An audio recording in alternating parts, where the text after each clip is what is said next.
Perfect. Okay. So today, we are going to be graphing polynomials today. That's what you're going to get on your homework today. We did have stuff due today. That was your page 298. So I will give you some time. It will not be lost. All right, perfect. That's the one that you had stapled something else. Yes, I couldn't find it, and then you didn't have it, so I don't know where it went. So I just redid it. All right. Okay. All right. So we had homework due today. Make sure you're taking the time to get it turned in and whatnot. I'll give you a little bit of time to end the class day. Now, just remember, the goal today. We have 4 things we're going to be doing in chapter 3, the third section. We're going to be graphing polynomials. Now, let's talk about what were the major tests we have to do when we're graphing a polynomial. First check. What do we do? Leading coefficient test. Okay. So we're gonna practice that. Leading coefficient will tell us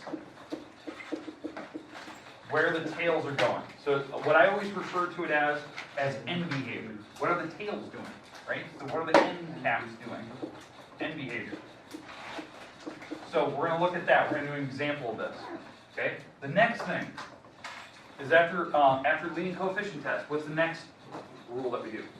X-intercepts. X-intercepts.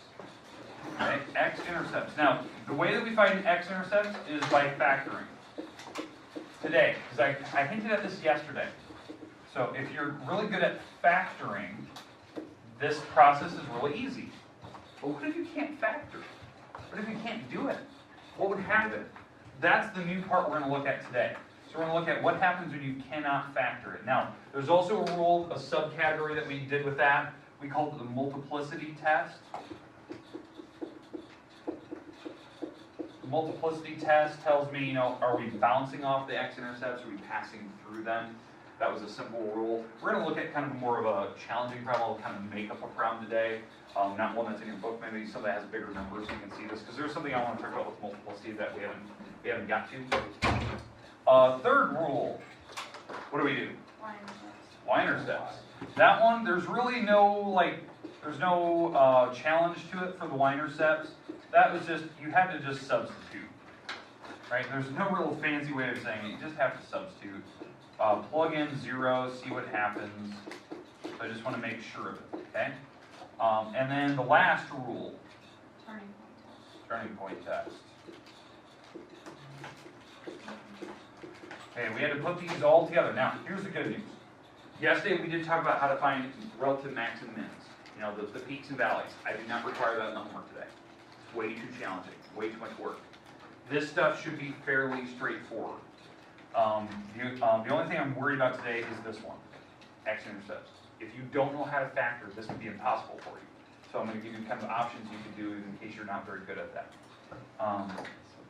But turning point test, the last one we did, there was one little rule we had underneath it, and it was called symmetry. So I'm going to make up a problem, we're going to go through it. Okay, I'm just going to make up one. I'd like you to put this one in your notes, because this is what I expect to see on the test, or not this test, but homework today. Right? Again, I'm just going to make it up. So let's, and I'm going to try to make this one not go through the origin today. So, because every problem we've been doing so far has always hit the origin. I want to avoid that today.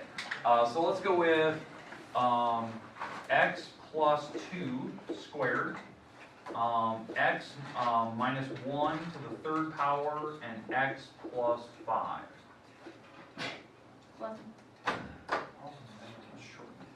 This graph a little bit smaller here.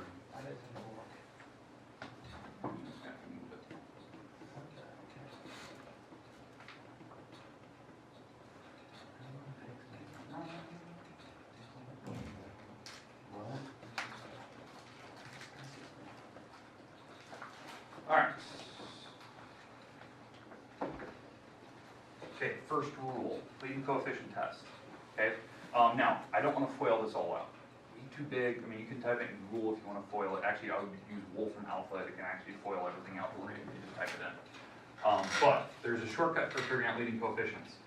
First item, what is it? X. What power? 2. So it's going to be, this is my shortcut. It's going to be an x squared eventually. And then we're going to multiply that eventually by what is the next term? x to the third. And then the last one, x to the first. So eventually, my largest item, the leading number, the leading coefficient, the biggest item out front, my power is going to be x to the sixth. And then what is the number in front of it? 1. 1. I know that eventually, if I FOIL that whole mess out, which I do not want to do, that would take forever. Eventually, the biggest, highest term item will be x to the sixth, and there'll be a 1 in front of it. Because no matter how you FOIL those, these all have 1s in front. There's no way to make a different number out front. Okay?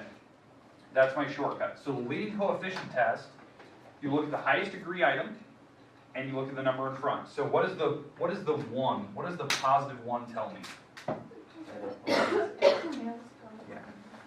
Yeah. So this tells me the graph, the drawing, the sketch is normal.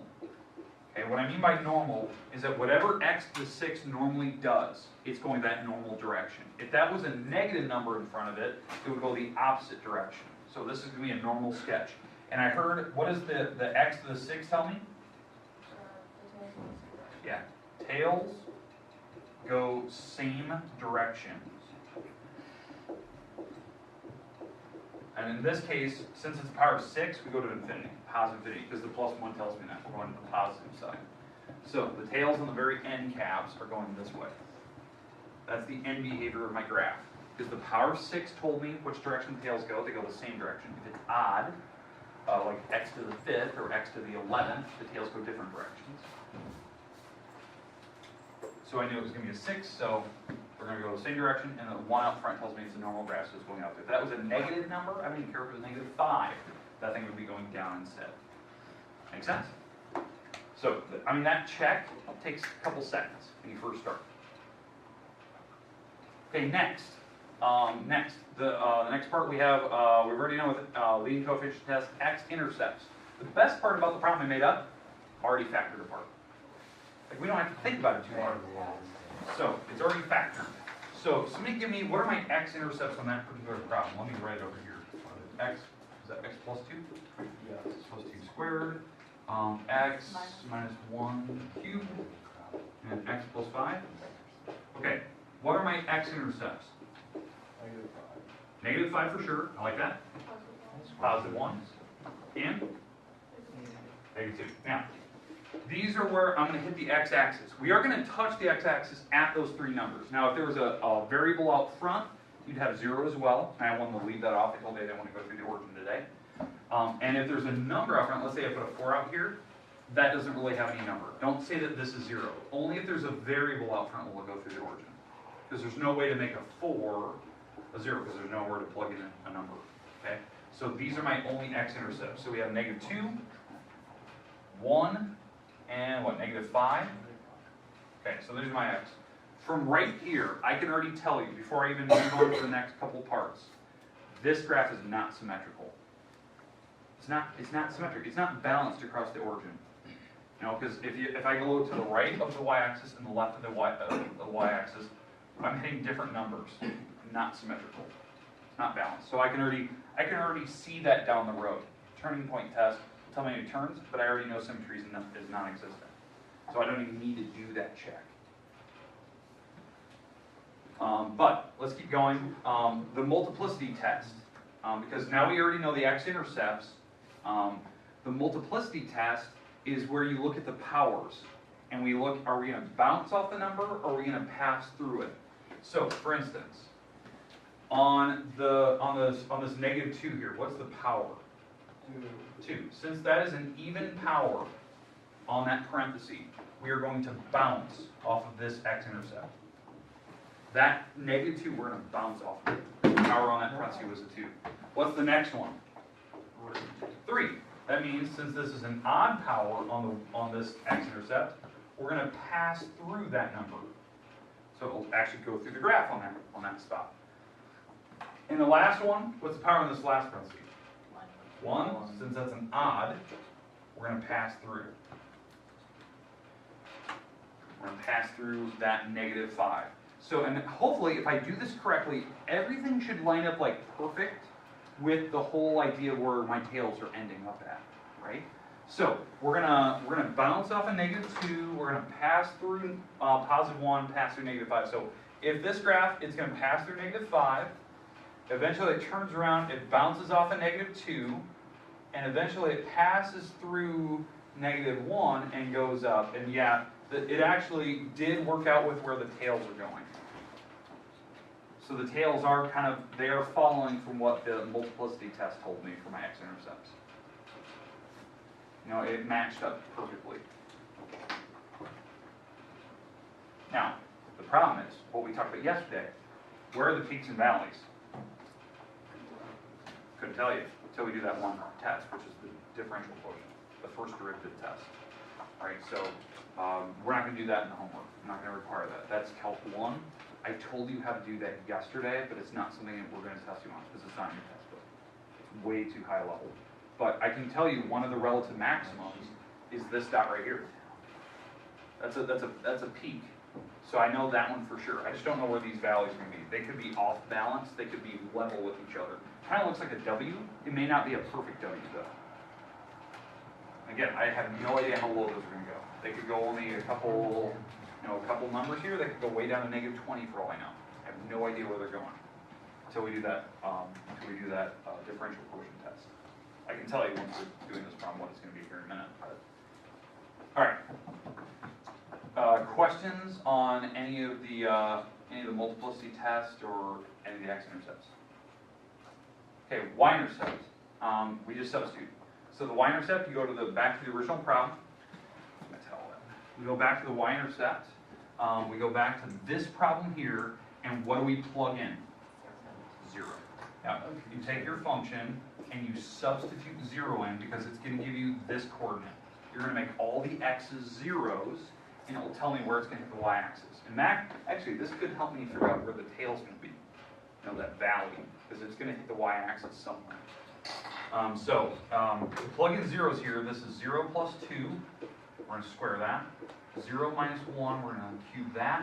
And 0 plus 5, we're going to put that to the power of 1. So this is 2 squared, which is 4. -1 to the power of 3, -1. And 5 to the first is 5. And this is actually hitting -20. So it's way down there. My graph is way off. It is way off. So that's giving me an idea of like where this thing is hitting. It's hitting -20, way off the grid. So my graph is not accurate. Now if I zoom out, maybe it'll look something like that. If I just change the scale, let's make this spot right here -20. There you go. Let's just rescale it up and down. All right. That looks bad. That looks really bad. All right, let's keep going now. Turning point test. How many times should it turn? About 5. About 5. How do you know? You got to subtract 6 minus 1. Exactly. The highest power, the highest degree item is x to the 6, right? Yes. You take 6 and you subtract 1. This is how many times this graph should turn. Now, it's a maximum. It may not turn 5 times, right? But it's the maximum number of turns it would do. What I mean by turns, as you go from the left side to the right side, we're changing full directions. So we're going from like negative slope to positive slope to negative slope to positive slope. Well, if I look at this one, it's going 1, 2, 3. That one only turned 3 times. It could do some weird variations here, because maybe down the road, because obviously my drawing's way off, it could have done something like at this area here, it could have done something like this, and went back up again, so maybe did a couple more turns in the meantime, but it never went through the x-axis. That's why we didn't see them. But again, this turning point test tells me roughly how many turns I have in maximum, so I know if I'm done or if I'm missing something in the middle. But does it have to turn 5 times? No. No. Keep that in mind. It does not have to, but it has potential it could.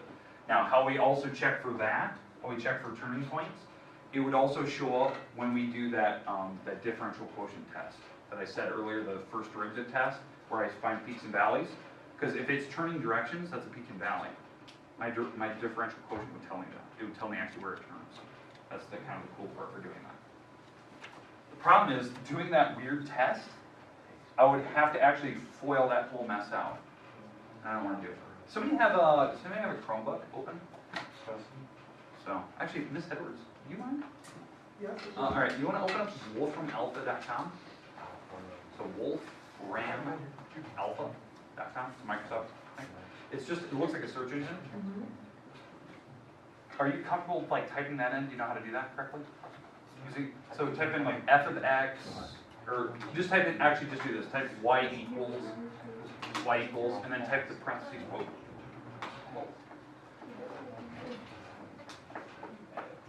When you do the powers, you use a little caret for like the shift 6. Okay.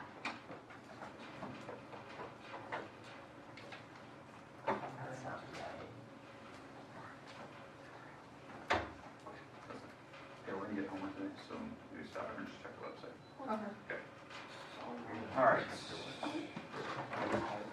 Just look at the website. Oh, Okay. Did you get it typed in? Mhm. Can you scroll down? Because at one point in that big list, it'll tell me what like the full polynomial is in like an expanded form. It's huge. Something like x to the 6, blah blah blah blah blah. X to the 6. Okay. So all right. Done. All right. Okay. X to the 6th, Plus 6x to the 5th. 6x to the 5th. Minus 26x to the 3rd. Okay. Plus 3x squared. Plus 36x minus 20.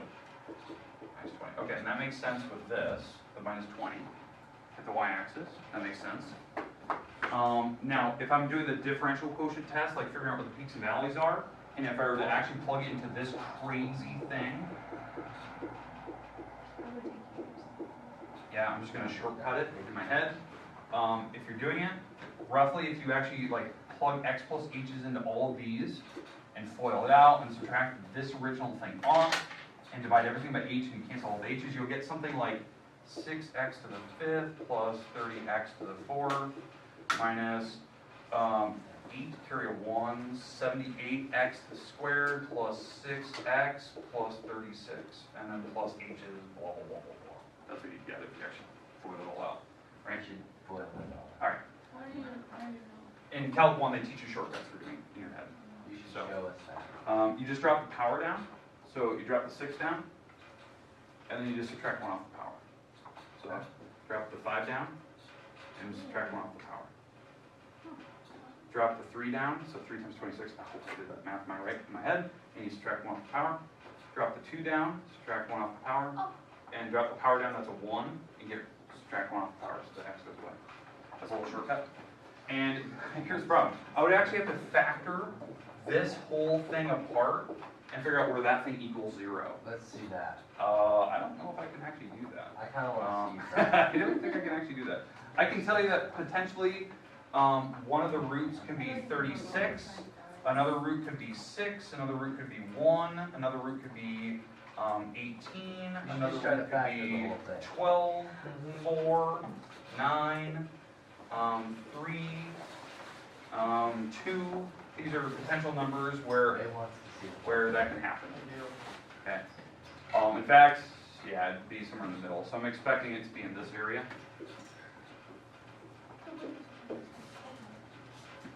Again, there's rules we're gonna look at. Okay. Okay. Again, I'm doing a lot of different Calc 1 material there. Sorry, I went off on a little tangent there. But the idea is that when you do the differential quotient, it can give you potential numbers where you'd actually hit. These are the potential numbers if you were to factor it apart. Where the peaks and valleys would be. Now, I need to see what this graph looks like. So we're going to pop it up here. I just turned off the graph. Shouldn't have done that. Sure will. Amateur working. It's like you haven't taught this class. I know. I haven't done this before ever. All right. That's the music teach us. I'll teach us. Go to the Google machine here.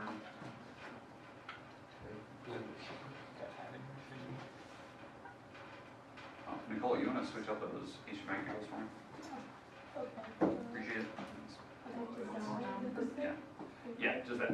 Perfect.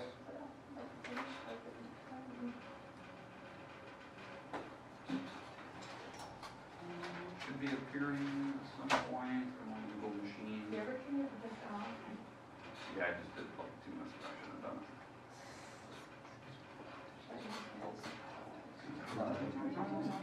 Oh, hey, it's hey, Google machine is appearing.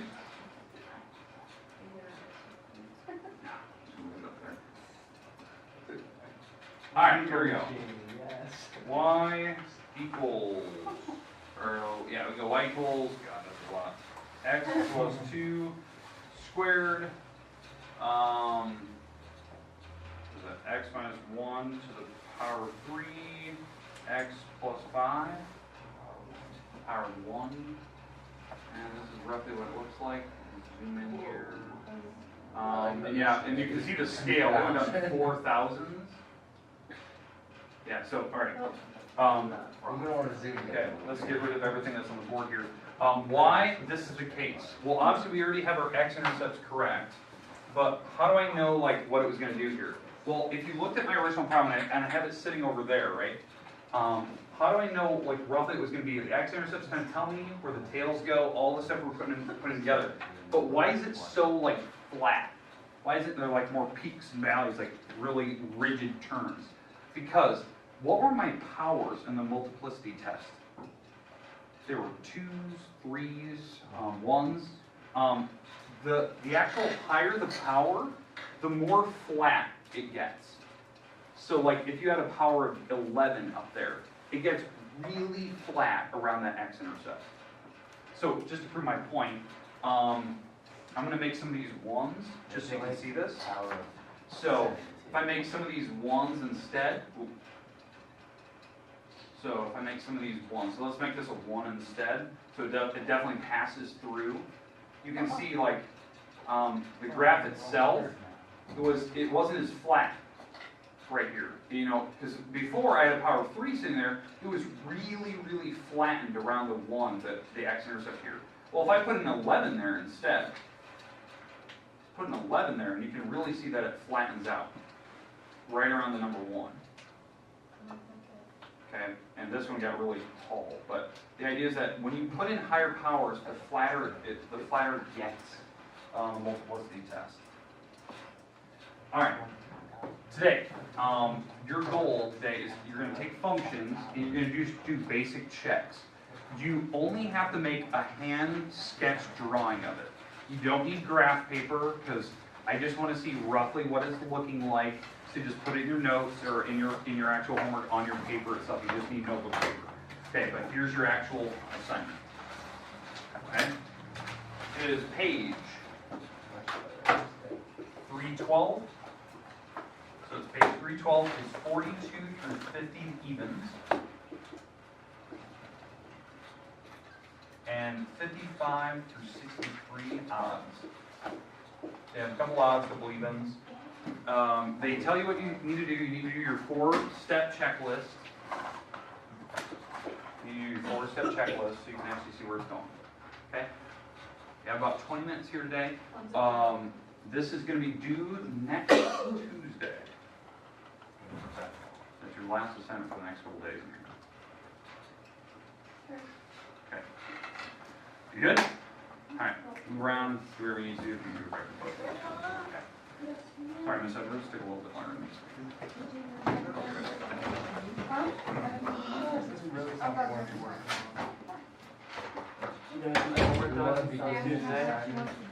What? You get homework done today? I'll get it done. I don't know when. Have you started it?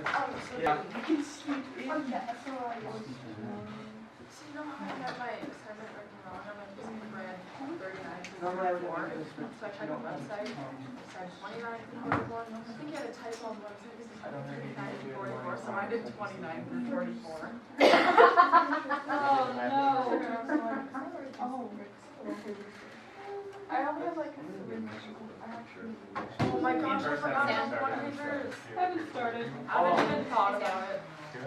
I'm gonna try to do I might that start it. tomorrow. I'm not this. I don't have any quotes. I don't know what to do with about that. When I look up the quotes. I got a couple of days ago, my mom said I can't leave on Monday. So, I'll be at your house. what'd you do? I came home 10 minutes late. So we're waiting. I'll be here. I'm leaving after this. I don't know why. It's not- I know, she goes, well, you first got fast. I don't have a road scholarship. So I'm gonna pick the test different kind of. Midterms tomorrow. I I'm not against I'm not, mathematician. I'm not doing it today, man. You can like a week after. That's fine. You wanna bet